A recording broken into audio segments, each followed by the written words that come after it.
Hey everyone, আসসালামু আলাইকুম, welcome back to my another vlog. আজকের ভ্লগে আমি তোমাদের সাথে শেয়ার করতে যাচ্ছি যে চায়না টাউনে আমি চায়না নিউ ইয়ার কীভাবে পালন করেছি।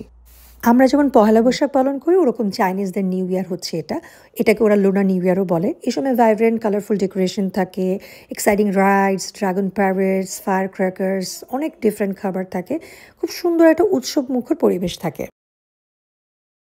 উইকেন্ড থাকায় একটু লেজি টাইম গিয়েছে, জন্য একটু লেট করে উঠে শাওয়ার নিয়ে আমি তাড়াতাড়ি করে রেডি হলাম।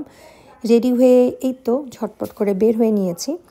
লাস্ট ইয়ার আমি যখন এখানে এসেছিলাম এবং ফার্স্ট চায়না টাউনে যে নিউ ইয়ার সেলিব্রেট করেছিলাম ওটা বেশ এক্সাইটিং ছিল, কারণ অনেক সময় নিয়ে গিয়েছিলাম, ডিফারেন্ট প্যালেস দেখতে পেরেছিলাম। বাট এবার জাস্ট 1 ঘন্টার জন্য গিয়েছিলাম, তাও একদম লাস্ট মোমেন্টে। তারপর যতটুকু ছিল ভালোই লেগেছে। এই চিকেন বলগুলো আসলে খুব ইয়ামি ছিল, বাচ্চারা ছবি তুললো। এরপর ওরা একটু স্ন্যাপ এটা ওটা কেনাকাটা করেছিল।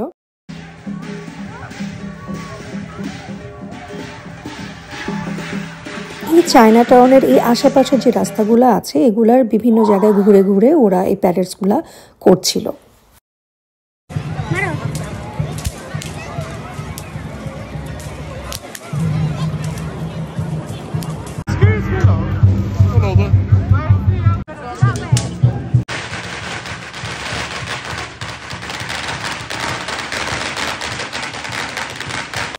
এই ফায়ার ক্র্যাকার্সে একটু পরপর আমার কান ঝালাপালা হয়ে যাচ্ছিল।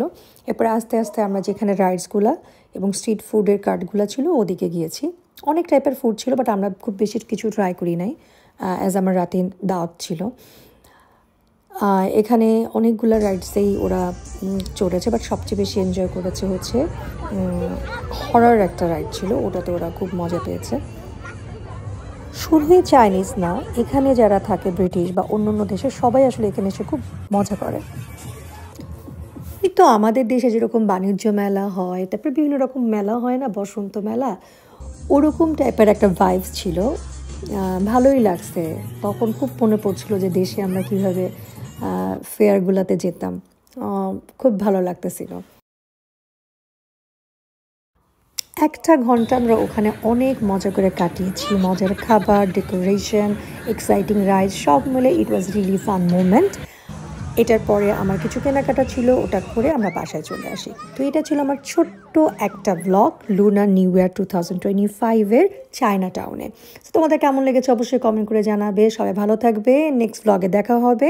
আল্লাহ হাফেজ।